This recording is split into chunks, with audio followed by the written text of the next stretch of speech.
အခြေအနေတွေမတူကြပေမဲ့ချစ်ချင်းကတော့အတူတူပါပဲမေရဲ့မေရဲ့နိုင်ကုန်အတိုင်းဝိုင်းတွေခွဲကြလို့ထားနေပြီကွယ်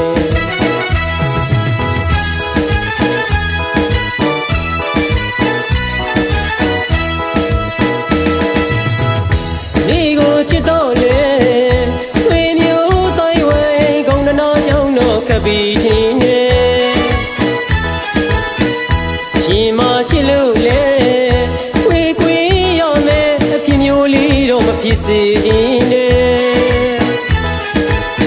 ကုန်တနာတွေမရှိခဲ့ရင်ကော